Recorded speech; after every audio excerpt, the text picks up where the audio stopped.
digital transformation. The way we work, the skills that we need are changing faster than before.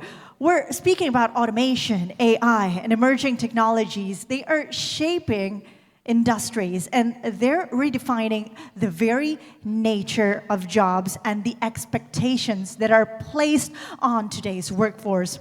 To remain relevant and competitive, vocational education must evolve in tandem, equipping the talents, learners, not only with technical expertise, but also with adaptability, digital fluency, and lifelong learning capabilities. Now, with that in mind, we now move on to the next forum, where we'll be discussing on innovating vocational education for the future workforce in a digital and inclusive economy.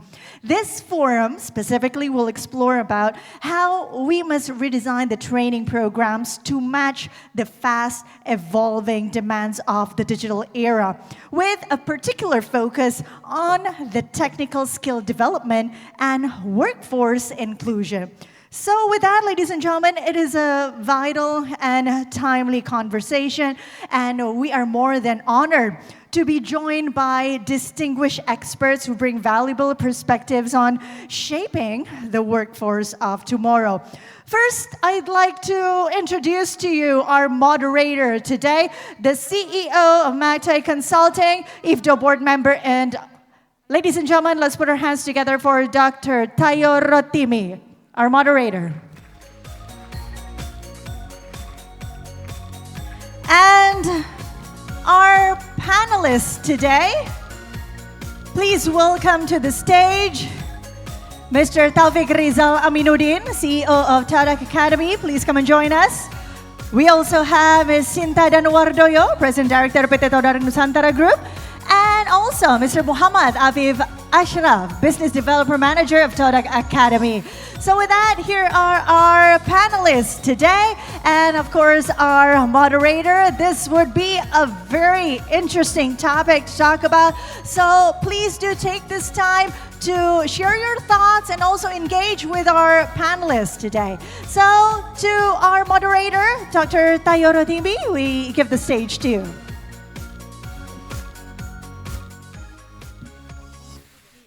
Good evening. I'm sure everybody is tired after a long session and heavy lunch. It's my pleasure to be here to moderate this session. When the Minister of Manpower delivered his speech at the opening day, he mentioned something about not leaving the informal sector behind. And if you take a look at the developing countries, I'm from a developing country, I'm from Nigeria, we have a lot of high unemployment amongst the youths. And that, of course, is affecting the way we do things.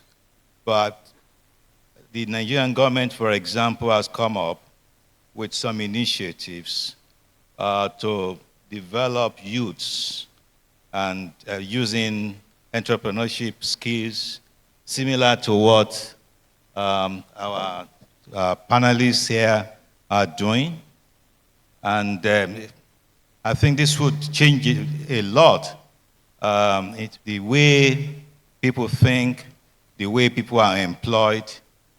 And the thing is to change people from just being trained to be workers, but to be trained to be providers of labor, in which case to be able to provide employment for others, to be able to be innovative and to be able to create things rather than looking for employment at the end of their education.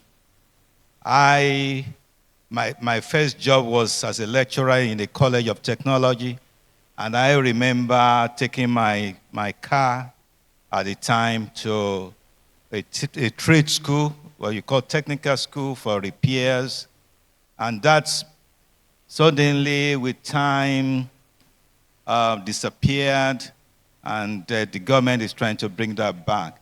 So I'm happy. I was really excited when I was asked to moderate this session because I've been able to learn from them. We've had some useful information, discussion, and I'm so happy to be here this afternoon to discuss with our main sponsors of this conference.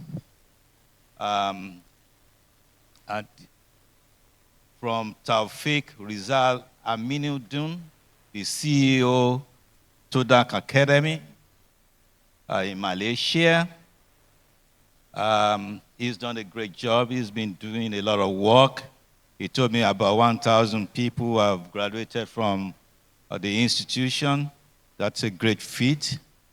Mohammed Afif is a business development manager of Todak Academy.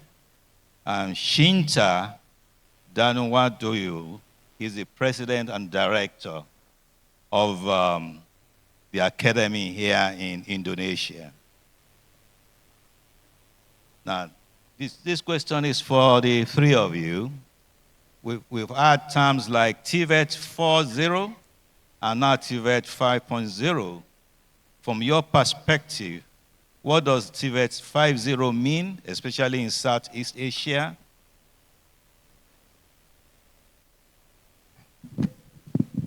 Assalamualaikum. Very good afternoon to all of you. So how's this conference? Happy? All right, so we're back to the question.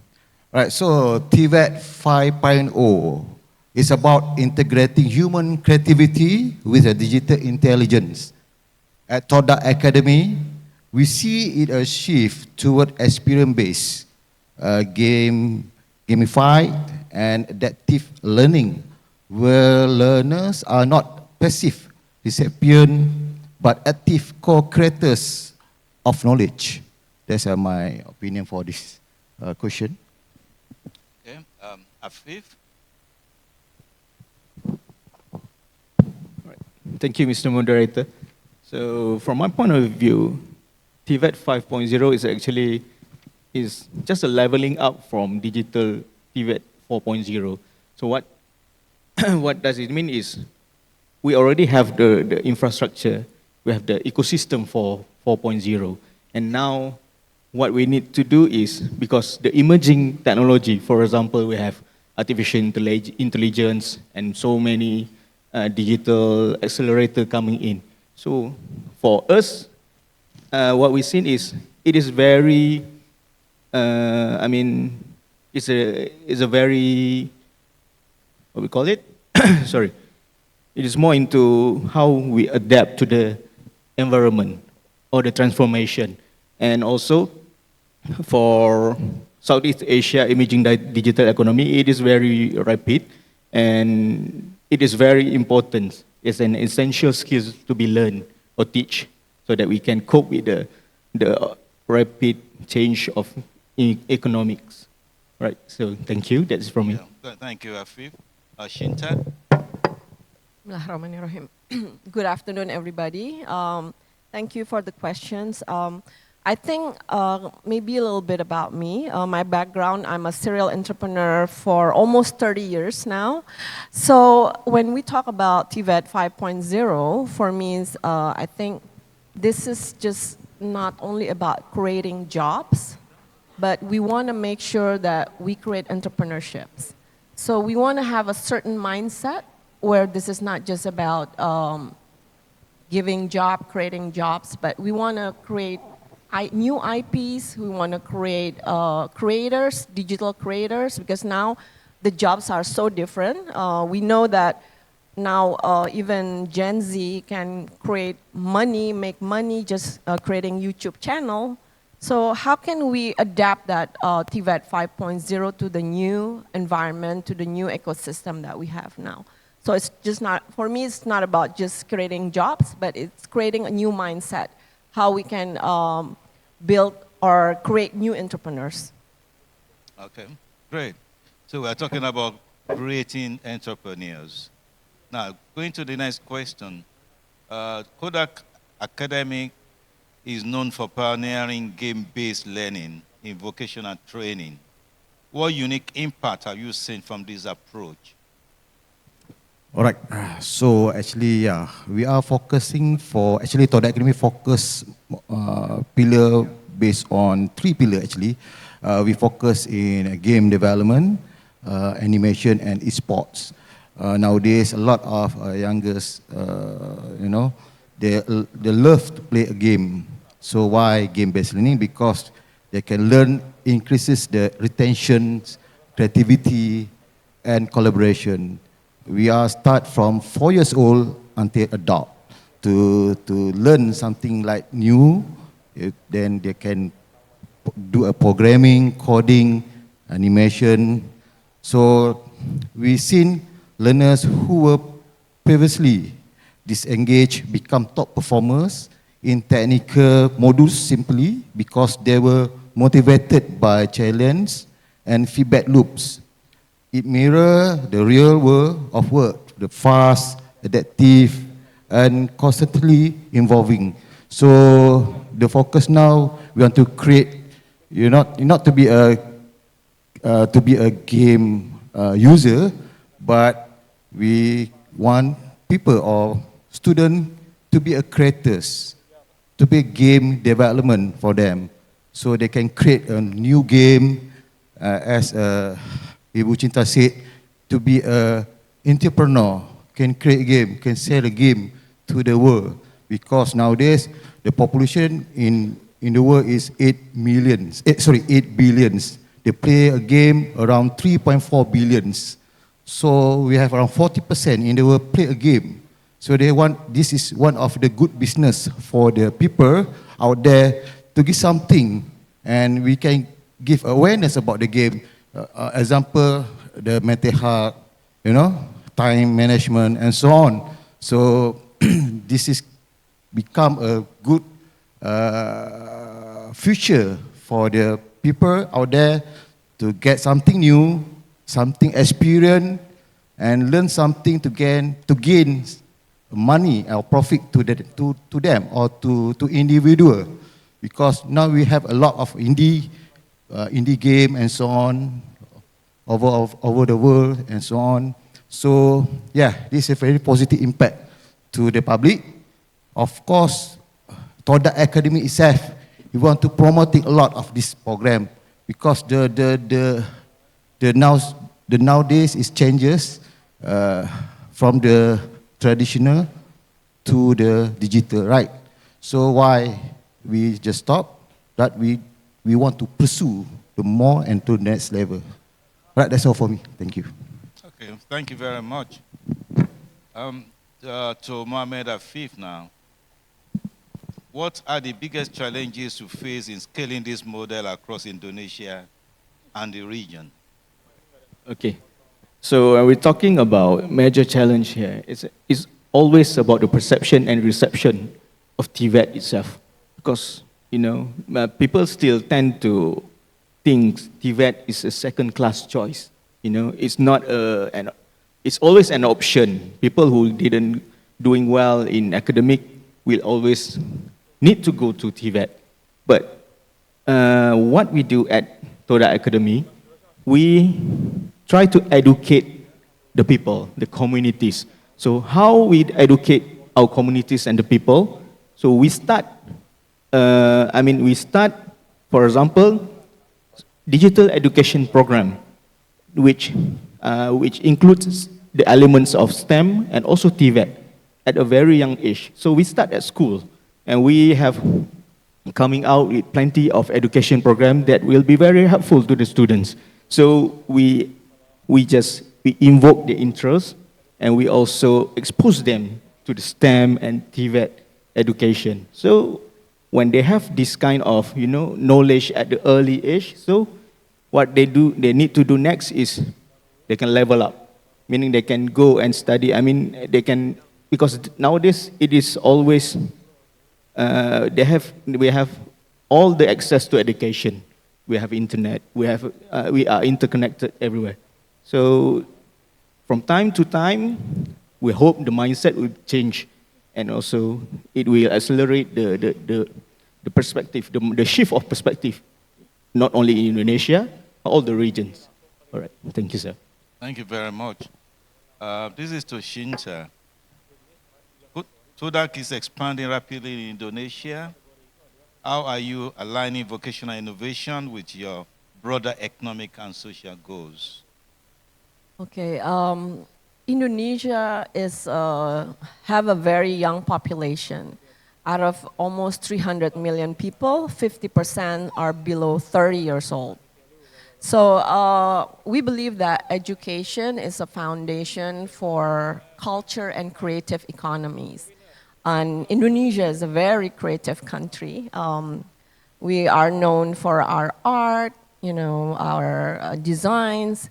So we're hoping that what we're doing here in Indonesia through Todak Academy is that we're investing in the young people and the local talents. And we want to make sure that we're not just creating jobs, but we're creating new startups, we're creating new IPs. So that way we have a long-term plan here in the country, definitely. And we know that Todak Academy also has been doing a lot in the creative economy through gaming, also esports and all that. And so we're bringing that as well to Indonesia. Great. This question is for the three of you. How do we ensure inclusivity in TVET 5.0 so that women, marginalized youths, and rural communities are not left behind?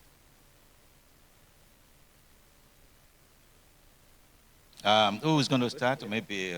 Sure, I can start first. I think we need to not start from the top, but more starting from the ground.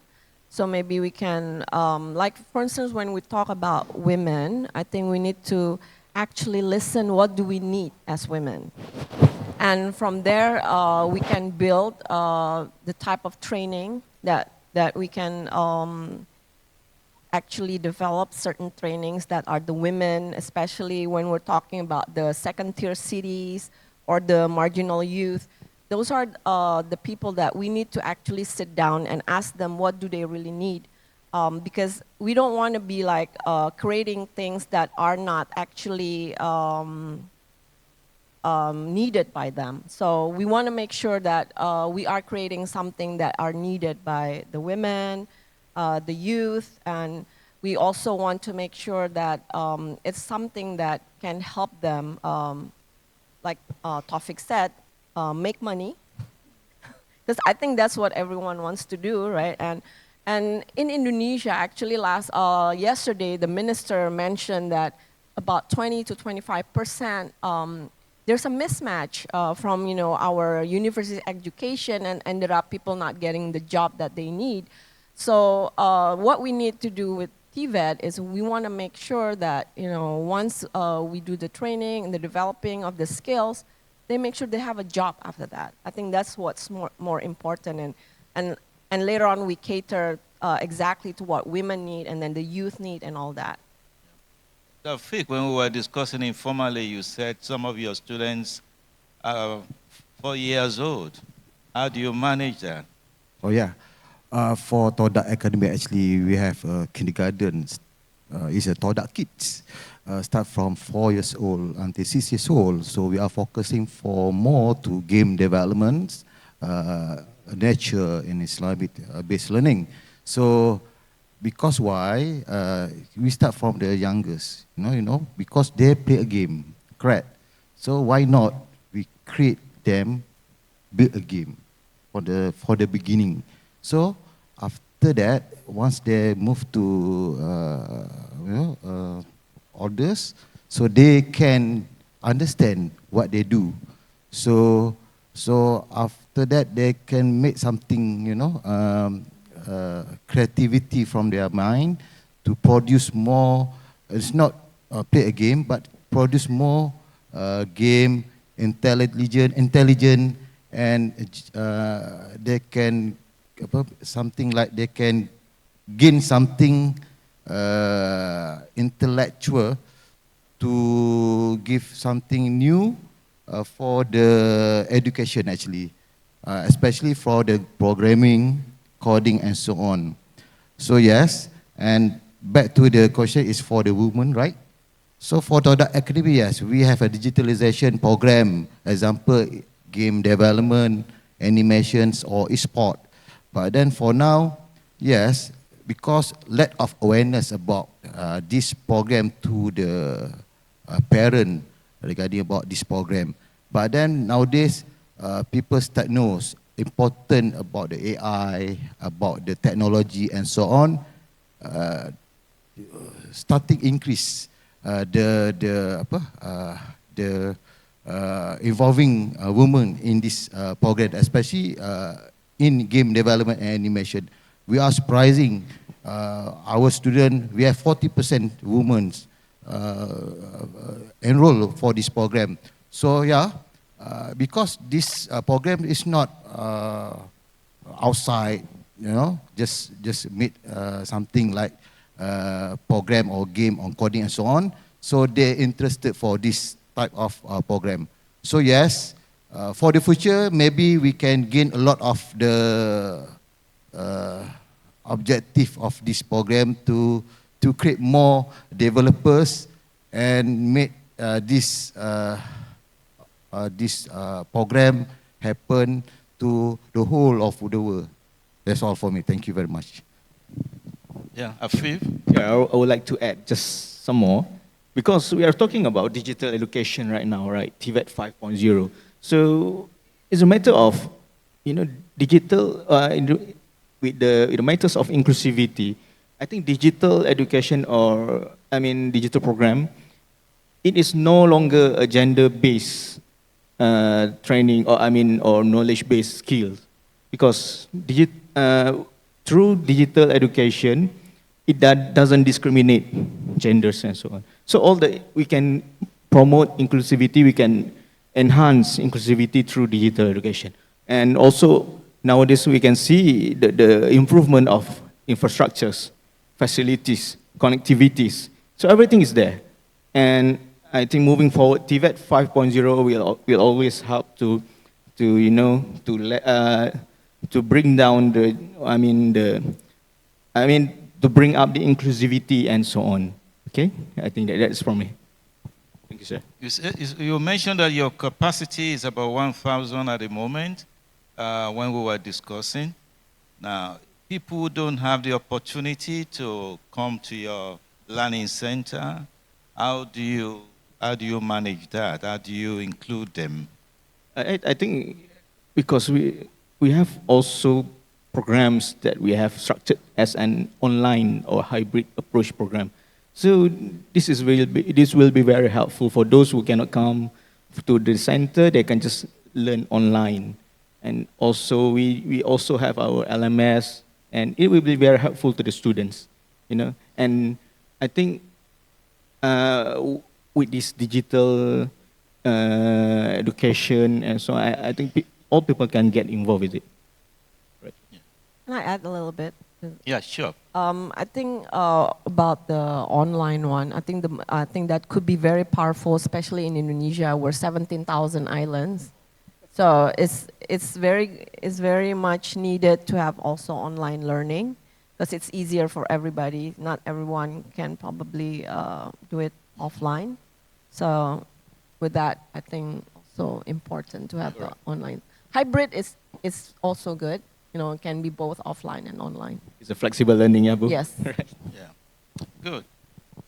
What one action would you urge institutions or governments to take now to accelerate TVET 5.0 adoption? What would you suggest to organizations and governments? Invest. So first of all, we need to invest. But then not invest in infrastructure, but invest to creative teacher first. So we need to give upskilling to the teachers, the importance of the TVET 5.0, is it, for the digitalization. Yeah, because if let's say that we invest a lot of infrastructure, equipment, facilities and so on, and nobody use, correct? So why? That's why we need to invest to the teacher first. We give a lesson plan and so on. We give a upscaling for them. So from that, the objective can achieve. Especially for nowadays, is about the AI and digitalizations. So yeah, that's my point for this question. That's all. Thank you. I think for me is actually creating a momentum of collaborations. It's very important that our government should not just be creating policies, but they should be also enablers, become enablers that instead of just regulators. So collaboration between private sectors, government is very much needed because it's actually a long-term game plan, not just a short-term. So again, like what Taufik said, we need to invest. And education is a long-term plan. It's not something that you can actually just do short-term and wish things can change. But I think with digitalization and TVET 5.0, we can leapfrog faster than before. So I guess that's what we probably want to see. Yeah. Collaboration between government and also private sectors. Okay, great. When you say collaboration, are you talking about also when you are designing your curriculum that you have input from government organizations, the private sector, and all that? Well, one part of it, but when I talk about collaboration, because I think government has certain strengths that probably private sector don't have. Content probably is good from our side, but government can push other things like the policy, make it easier, maybe tax break, all the fun stuff that entrepreneurs wants to see from the government, basically. Okay. Afif? Yeah, I think both my CEO and Shinta already covered everything, but just I would like to add some point here. When we talk about fun, I think fun is very essential for this, because, I mean, for us to move into the digital economy and also TVET for 5.0 acceleration, people still need the fund. But then the government or the funders also need to be creative in terms of facilitating the fund and whose is the target for the fund. And I think this is very helpful in order for us to accelerate TVET 5.0. And like what Shinta shares just now, some of the policies need to be defined again, and we have to come up with something to suit the agendas of new digital economy and also TVET 5.0. So when you are looking at funding, are you also looking at scholarships or maybe loan to students who are not able to afford to pay the fees? Yes. Part of it is that kind of loan and also support from the government itself. And yes, but when I mentioned they need to be creative, they also need to understand what kind of program is also, needed to fund more in order to create an economy or ecosystem for digital education and also TVET 5.0. So that is how it works, I believe. Yeah. What about the equipment that is required for it? Do they need laptops, for example, or tablets and things like that? And how do the students have access to that? Yeah, please. Actually, for Todak Academy, we are always collab with the universities, with the center and so on. But you said need use the computer, laptop and so on. Some of them not afford for that to buy a laptop or computer, right? So the solution is collab with the center, collab with the university, collab with the college, collab with any NGO can give something, equipment to them or facilities, so that one is can be increase the numbers of students to enroll for digitalization program or any program regarding of this technology.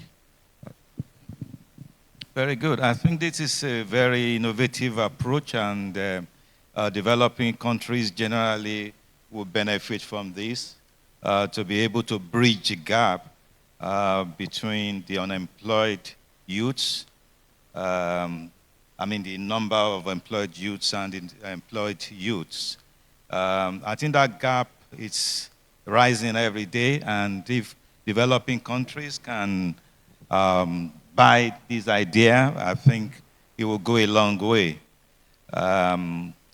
So this is something that I will be personally interested in, if you wish, and I will be consulting you more on this.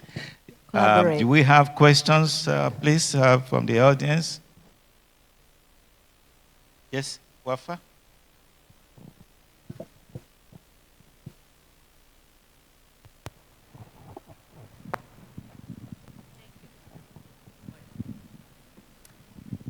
Thank you so much. It was lovely and impressive. I'm so impressed by your speech, your words about TVET, because in our country, for instance, unfortunately, TVET is under the government. And once the government cannot afford to do anything, we have some international NGOs that we can get fund from the international NGOs. Yet, unfortunately, until now, we cannot compare the university degrees to the TVET. So until now, they are taking very old programs. They are not into digitalization at all, not into AI. We are facing a lot of difficulties. So what I'm thinking about when I've heard what you already shared with your information, so it's good to start from anywhere. So maybe we can have more discussion about that, to convince the government. We have money, of course, in every country, but they don't put priority for TVET. This is the most important. So the priority comes first for universities, for schools, for private schools, not for public in our country. So what do you advise in such situation? Are you asking advice how we do it in your country, or? No, in general, in such a case, of course, everything could be adaptable, could be customized to every country, every city. But yet, I'm sharing with you our thoughts, our concerns, Actually, even in our country, it's not comparable university with TVET yet. But sure. Our president in Indonesia, actually, since Jokowi time, we are pushing for vocational because it's faster. Yeah. And you can actually pinpoint which job you are aiming, right? Mm-hmm. So there's no mismatch if we have vocational. Yeah. So I think what I said, we can always collaborate. Okay. Yes, collaboration is a possibility. Todak Academy has been around for 5 years. And, actually, personally, I'm collaborating with Todak Academy here under Todak Nusantara. So that's something we can also do with other countries, right, Taufik? For Todak Academy in Malaysia, actually, we focus in primary school and secondary school. We enter all primary school and secondary school, give awareness about this program, create a competition for this program. From the state competition until international competition. So from that, the parent open eyes, open mind. The important thing of the digitalization program. Yeah, it's a change of change of mind. Yeah. Then we need focus from the beginning, from the youngest. From we have a Todak kids is kindergartens, start from 4 years old until 6 years old. So from that, we open eyes, open mind. A lot of people now don't see the future, but we give to them. Yeah. They will recap later on. They will see the efficiency and the effectiveness, the return on investment of what you do later on. Not now, but maybe for 2-3 years after, then we get the result from that. Yeah. Thank you so much. Thank you. Any other question? Oh, yes, please.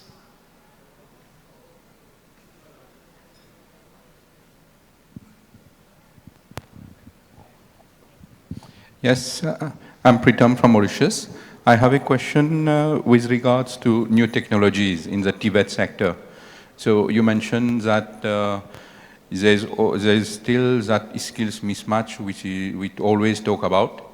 And in the TVET sector, we know that the equipment we use and the technologies we use, sometimes the industry say, on what equipment and technologies are being trained in our TVET sectors, they are not now being used in the industry.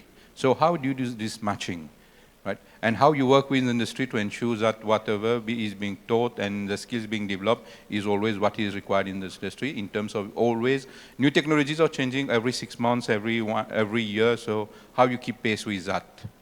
Thank you. All right, so I will take this question, yeah. I mean, to cope up with the rapid changing of technology and so on, I think we always have to adapt and change.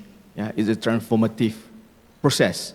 Okay, so I think for us at Todak Academy, what we do is we always keep the track with the emerging in technologies and so on. For example, because we also have our own R&D team.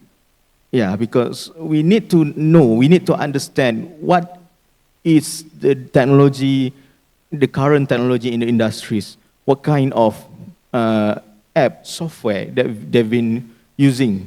And also in order for us to produce the talents that can, narrowing the gap to, from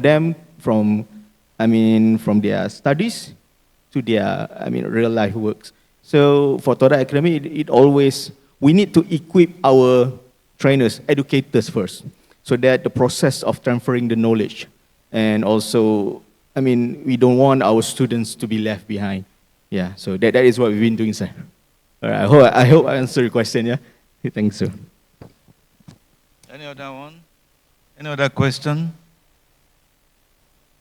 Okay, with that, I would like to thank Taufik, Mohamed Afif, and Shinta for all the great work you are doing in this region. And I hope you can spread it to the rest of the developing world. It will be a great thing. Thank you very much for your time, for enlightening us. Thank you very much. And the audience, thank you very much for listening. Right, thank you very much to our moderator and our panelists today. Let's take a quick picture. Please make your way to the front of the tables at the center of the stage. Ladies and gentlemen, there we have it. Dr. Tayo Rotimi, thank you very much. And our panelists today, we have Mr. Taufik Rizal Aminuddin, Ms. Shinta Danuwardoyo, and Mr. Muhammad Afif Ashyraf. Thank you for sharing your thoughts today. Big smiles to the camera.